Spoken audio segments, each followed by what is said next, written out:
बोलें, उससे आपका जीवन पुलकित होगा, रिलीव होगा। कह दें जो मन में है, स्पेशली जो अच्छा अच्छा है, जो रोक रखा है। स्पेशली दो चीजें, आपके पास कुछ शब्द हैं और वो शब्द कुछ लोगों से सरोकार संबंध रखते हैं और आप 15 साल से उनको रोके हुए हो, आप उनको उच्चारण में नहीं ला रहे। अगर आप उनको उच्चारण में ले आएंगे तो जिससे उनका सरोकार है उसका जीवन एकाएक खुशहाली से भर जाएगा, खुशी से भर जाएगा। एक्सप्रेस करें अपने आप को। किसी ने कोई एहसान किया है और उसको थैंक्स नहीं बोला तो मन में बेकरारी बढ़ जानी चाहिए। आप सोचें कि अब क्या जरूरत, अब तो साल हो गया, अब भी कहा जा सकता है। एयरटेल की ऐड आती है बहुत अच्छी आजकल, एक्सप्रेस योरसेल्फ। किसी बहुत कामयाब आदमी को मिलते हैं आप, उसको मिलकर लगता ही नहीं आपको कि ये कामयाब भी होगा। रियली जो कामयाब आदमी होगा वो लगेगा कि कुछ उसको परवाह ही नहीं होगी। आप सिंपल सरल हो जाए, जिस पेड़ पे भी फल लगते हैं वो झुक जाता है। बहुत सारे अवेग जो हैं वो हम रोके रहते हैं। अवेग जो है अगर वो व्यक्त ना किया जाए तो वो कुंठा बन जाता है, गांठें बन जाती हैं, आपका व्यक्तित्व जटिल हो जाता है, सरल नहीं रहता। और कामयाबी सरल व्यक्ति को मिलती है। बड़ी बड़ी कामयाबियां साधारण और सरल लोगों को मिलती हैं। तो जितने अवेग आप अपने अंदर दफन रखते हैं उतना आपका व्यक्तित्व जटिल होता है। जितना व्यक्तित्व जटिल होता है उतनी उसमें सरलता की संभावनाएं, जिसमें ईश्वर की कृपा सीधे बरसती है, उसकी संभावनाएं कम हो जाती हैं। सरल लोग जो हैं वो ईश्वर के ज्यादा करीब होते हैं। सरल लोगों के पास एक चीज एक्स्ट्रा होती है जो आम आदमी के पास नहीं होती, उसको बोलते हैं पावर ऑफ इंट्यूशन। आपकी सरलता, शुद्धता जितनी बढ़ेगी तो आपकी इंट्यूशन पावर जो है वो ज्यादा डेवलप होगी। एक पिक्चर मैंने बचपन में देखी थी, शक्ति। अमिताभ बच्चन, दिलीप कुमार, वो बच्चा बिगड़ैल होता है, वो पुलिस की सीनियर पोस्ट पे होता है, स्मगलर हो जाता है, बिजी होता है, उसको प्यार नहीं दे पाता, जहाँ एक्सप्रेस नहीं कर पाते जो भाव ना। हमारी पीढ़ी में ये चीज बहुत रही, बाप बेटे के बीच में इतनी दूरी रही कि we couldn't express lot many things. So last में सीन होता है एयरपोर्ट पे, वो भाग रहा होता है जहाज पकड़ने के लिए और दिलीप कुमार उसका पीछे जाता है, वो वार्न करता है, वो रुकता नहीं है, वो उसको गोली मार देता है। जब गोली लग जाती है तो उसको होश में आता है कि मैंने अपने बेटे को गोली मार दी। उसको गिरने से पहले थामता है, बाजू में पकड़ता है, तो उसके मुंह से निकलता है, शायद पहली बार निकलता कि बेटे, और वो पलट के पूछता है कि आपने मेरे को बेटा बोला? बोला यस। बोला पहले क्यों नहीं बोला? इतने साल गुजर गए, पहले कभी एक बार भी बोला होता तो मैं ऐसा सब नहीं करता, यही तो चाहिए था। एक शब्द उच्चारण से आप किसी भी व्यक्ति का जीवन पुलकित कर सकते हैं। थैंक्स कह सकते हैं किसी को, घटना कितनी भी पुरानी क्यों ना हो, सॉरी बोल सकते हैं। सुबह फोन करें किसी को, 3 साल पहले की घटना है, आप किसी को बोलें कि ऐसे ऐसे तब एक घटना हुई, मैं तब इसको रियलाइज नहीं कर पाया, आज मैं आपको याद करता हूं, मैं महसूस करता हूं कि उन दिनों स्थितियां ऐसी नहीं होती तो ऐसी घटना नहीं होती, लेकिन तब भी मेरी गलती थी, मैंने आपका दिल दुखाया, मैं क्षमा चाहता हूं, आप बड़े हैं, मेरे को माफ कर दें। आप दो दोस्त हैं, दोनों में अनबन है, 7 साल से आप बात नहीं कर रहे, मन में उसके भी होता है, आपके भी होता है, कौन शुरुआत कौन करे? लेकिन कॉमन कुछ लोग हैं जो दोनों को जानते हैं, ऐसे कुछ लोग हैं जो आपको भी जानते हैं, उनको भी जानते हैं। जो कॉमन लोग हैं उनके बीच में उनकी अच्छाई का गुणगान करना शुरू हो, कहें कि यार बदकिस्मती थी, ऐसी घटना घटी कि 7 साल से हम अलग हैं, इतना बढ़िया दोस्त यार, इतना अच्छा इंसान, वहां मेरे काम आया, उसने मेरी वहां, वो चर्चा वहां तक जाएगा, उधर बेकरारी बढ़ेगी, तो ये बातें सुन के ऐसा ही जवाब वो भी देगा कि मैं भी ऐसा ही महसूस कर रहा हूं, भले ही ना कर रहा होगा, तो इधर से भी बातें, इश्क दोनों तरफ होता है तो मजा देता है। 2 दिन में आपकी दोबारा मुलाकात हो सकती है, सिर्फ एक्सप्रेस करने से, सिर्फ उच्चारण करने से। सबके साथ गिला है, आपको गिला है कि आपके साथ कैंसर जैसी घटना हो गई, वो हाल पूछने नहीं आया, वो नाराज होगा कि मेरे फुंसी हुई थी, वो क्यों नहीं आया, वो भी सच्चा है। लेकिन अगर आप बड़े हैं, अगर आपने अपनी जिंदगी में इस तरह के ड्रीम सोचे हैं कि आपने पहुंचना है, तो आपको लोगों की उस तुच्छता के ऊपर उनको माफ करना होगा। आपको आगे बढ़ना पड़ेगा। अपने कैंसर को भूल के कहना पड़ेगा कि मेरी गलती है कि मैं आपकी फुंसी की खबर नहीं देने आया। This is the attitude of a leader. अपना वजन, अपने रास्ते का वजन आप काम करना चाहते हैं तो आपको एक काम करना पड़ेगा, सबको क्षमा करना पड़ेगा। कभी भी किसी के भी जीवन की शाम हो सकती है और वो खुशनसीब लोग होते हैं जिनको इस बात की खबर होती है कि थोड़ी देर में दम निकलने वाला है। अधिकांश लोगों को तो कुदरत इतना मौका ही नहीं देती। उनको पता ही बाद में चलता है कि जब दम निकल गया, फिर पता किसको चलता है। सोचें कि जीवन में ऐसा वक्त आए कि आप मरें, आना चाहिए या नहीं? नहीं आना चाहिए। आएगा, देरी से आए, 200 साल बाद आए मान लो, और आपको 15 मिनट पहले पता चल जाए कि वो आ गया, आपको पता चल जाए कि वो वक्त आ गया है, और आपको मलाल हो कि मैंने वो मकान जो शुरू किया था वो कंप्लीट करना था, मैं नहीं कर सका। आपको दुख हो कि मैं फलां जगह की यात्रा करनी थी, नहीं कर पाया। आपके पास हजारों तरह के मलाल हों, लेकिन 2 तरह के मलाल नहीं होने चाहिए कि उसको सॉरी बोलना था, नहीं बोल पाया, उसको थैंक्स बोलना था, नहीं बोल पाया। इससे मुक्त होकर इस दुनिया से जाएं तो आप सब कुछ ले जाएंगे यहां से।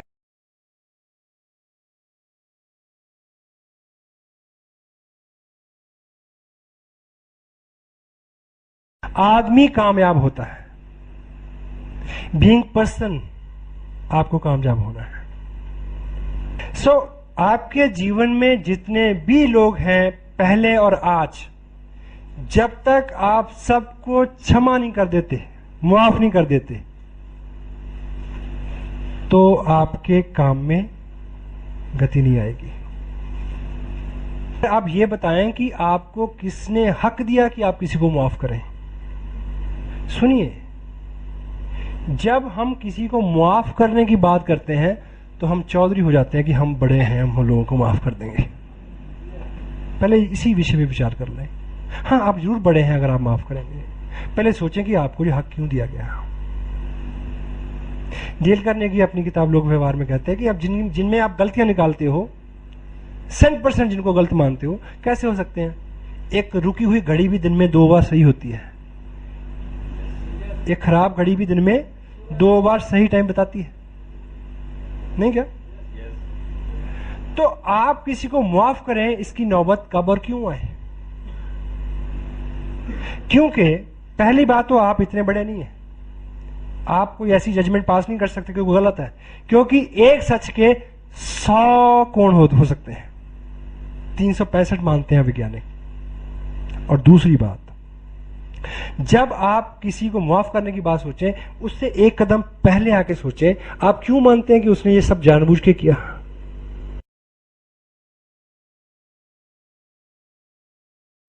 जो भी किसी ने किया आपके साथ, उसने जानबूझ के किया, ये कैसे हो सकता है?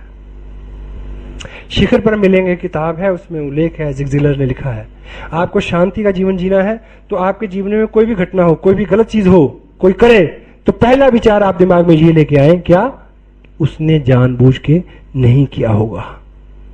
शांत रहेंगे आप, क्यों बिगाड़ तो क्या सकते हैं आप, है ना?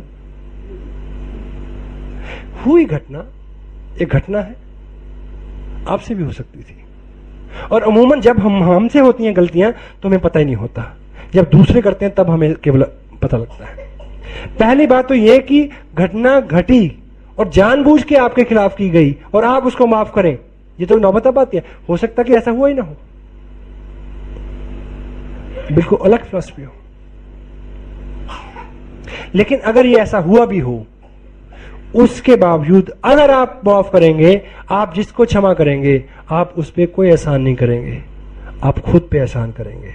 आपका अपना जीवन उससे उन्नत होने वाला है, दूसरे का जो होगा सो होगा।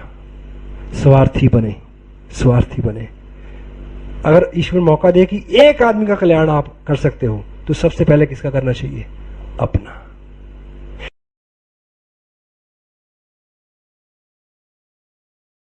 क्षमाशील होना अपने कल्याण के लिए कुंजी है।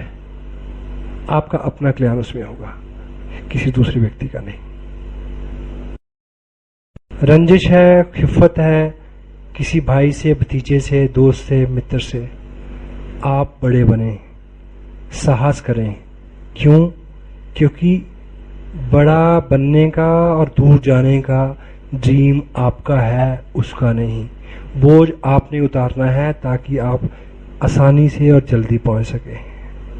आप ऐसा कर सकेंगे?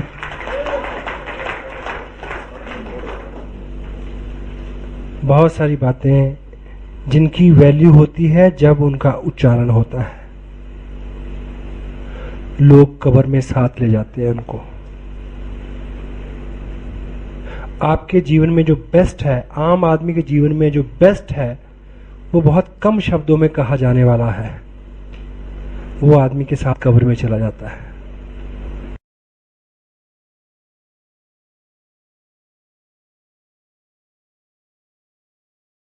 आपके इस संकल्प से, आपकी इस बहादुरी से ये दुनिया बहुत अच्छी हो जाएगी।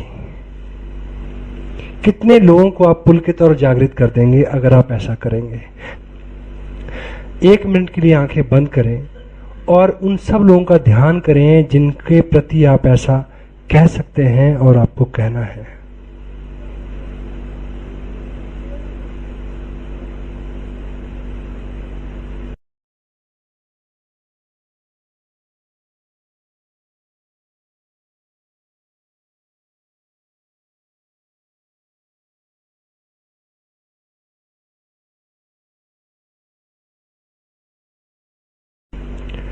अब वादा करें कि कहेंगे। अगर आप ऐसा कर पाए तो आप इस मॉडर्न वर्ल्ड के संत हो सकते हो। क्षमादान एक ऐसा दान है जिसे देने वाला सब कुछ पा जाता है। रोग मुक्त शरीर, तनाव मुक्त मस्तिष्क, प्रफुल्लित मन एवं खुशहाल जीवन की कामना करने वाले प्रत्येक व्यक्ति को सबसे पहले क्षमाशील होना होगा। ये बात आधुनिक विज्ञान की कसौटी पर 100% खरी उतर चुकी है कि मन के उपचार का मूल तत्व क्षमा है। क्षमा खुशी और मानसिक शांति की कुंजी है, लेकिन बहुत बार क्षमा का वास्तविक अर्थ समझने में भूल की जाती है। क्षमा का अर्थ केवल आपको नुकसान पहुंचाने वाले किसी व्यक्ति से बदला ना लेना भर नहीं है, बल्कि उस व्यक्ति के बारे में सभी गलत धारणाएं मन से हटा देनी होंगी। अगर आप उसे अन्य व्यक्ति की तरह ही प्यार कर पाएं, तभी मन में पड़ी पेचों से आपको मुक्ति मिलेगी। दुनिया में जो कुछ भी है उसे विभिन्न कोणों से देखा जा सकता है। हर वस्तु एवं पक्ष का व्यास 360 अंश होता है, अर्थात उसे 360 विभिन्न कोणों से देखा जा सकता है। जब तक आप इस सभी कोणों से ना देख लें, किसी चीज या व्यक्ति के बारे में सही धारणा नहीं बना सकते। आप ये नहीं जान सकते कि आपको नुकसान पहुंचाने वाले व्यक्ति ने किस परिस्थिति या मन स्थिति में वैसा किया, और जब तक आप ये नहीं जान लेते कि उसने ऐसा क्यों किया, तब तक आप ये नहीं समझ सकते कि वह व्यक्ति सही है या गलत। इसलिए उस व्यक्ति को लेकर क्रोधित रहने और इसमें अपनी बहुमूल्य ऊर्जा नष्ट करने से बेहतर है कि उसे माफ कर दीजिए। ईश्वर ने सबको एक समान बुद्धि का दान नहीं दिया, इसलिए भी दूसरों से मिलने वाली निराशाओं और प्रतिकूलताओं के लिए अपने आप को हमेशा तैयार रखें। अपने भीतर हमेशा क्षमाशीलता का भाव बनाए रखिए। प्रफुल्लित मन से सबको क्षमा कर दें, यहाँ तक के अपने आप को भी। अपने आप को भी, ये अच्छा सवाल है। समटाइम हमसे कुछ ऐसी गलती होती है कि हम अपने आप को क्षमा नहीं कर पाते। तो अपने प्रति जब तक द्वेष का, अपने प्रति विरोध का भाव रहेगा, अपने ही प्रति जब हम अगर ऐसा बार बार सोचेंगे तो खुद ही एहसास से कमतरी में मुब्तला हो जाएंगे। इन्फीरियरिटी कॉम्प्लेक्स डेवलप हो जाएगा अपने आप में। अपने आप को भी कहना पड़ेगा कोई बात नहीं, एनीवे आगे से मत करना। सपोर्टिंग भी बहुत जरूरी है, सबसे गहरी बात है, क्योंकि जो भी आदमी मल्टी लेवल मार्केटिंग में आता है, ये तय है कि उसका ईमानदारी की काम में विश्वास है 100%। और जो भी ईमानदारी से काम करने के लिए यहां तक आ गया है, ये तय है कि वो व्यक्ति संवेदनशील होगा, दूसरों के दर्द में शरीक रहने वाला व्यक्ति होगा, ठीक। और ऐसा हर व्यक्ति, अगर ऐसे किसी व्यक्ति से किसी का दिल दुख जाए, किसी का नुकसान हो जाए, तो बहुत दिनों तक वो अपने आप को माफ नहीं कर पाता। उस स्थिति में से भी निकलना है आपको।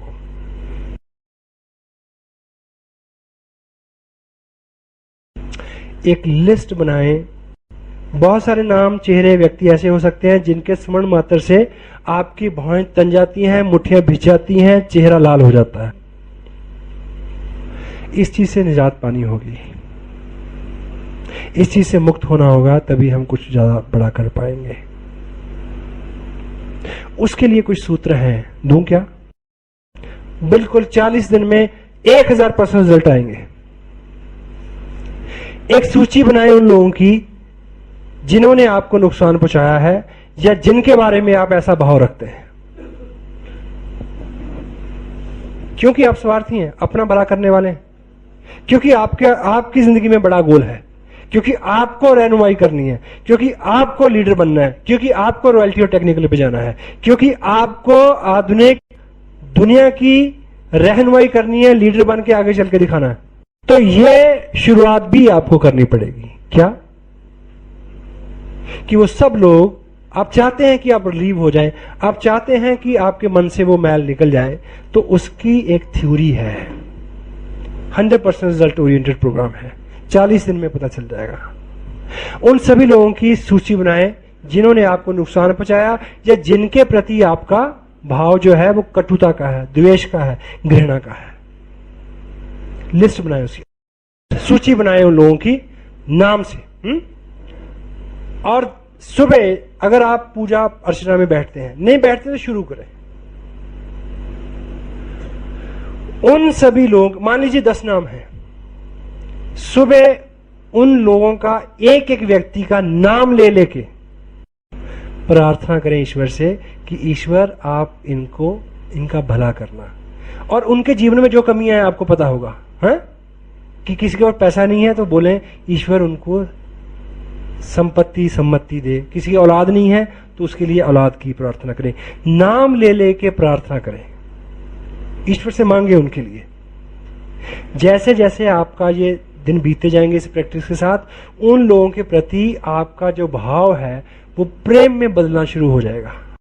और जब ये भाव उधर जाएगा, क्योंकि ये ईश्वर के थ्रू हो रहा है, तो उधर से इधर भी हो आएगा। 40 दिन में बेकरारी दोनों तरफ बढ़ जाएगी, उधर हो ना हो, लेकिन आप हमेशा के लिए मुक्त हो जाएंगे, रिलीव हो जाएंगे, प्यार से भरे हो जाएंगे, शांति से भर जाएंगे। This is a fact. सच में याद करें उन लोगों को, करीबी लोग ही होते हैं।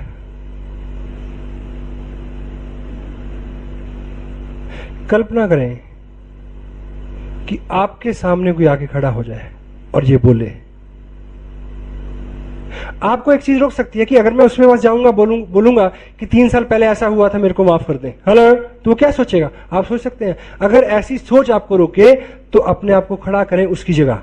सोचें कि अगर आपके पास कोई मित्र 3 साल बाद चल के आए और कहे कि यार माफ कर दे, मैं 3 साल पहले जी गलती की, आप कैसा महसूस करेंगे? जैसा आप करेंगे वैसे तो वो करेंगे।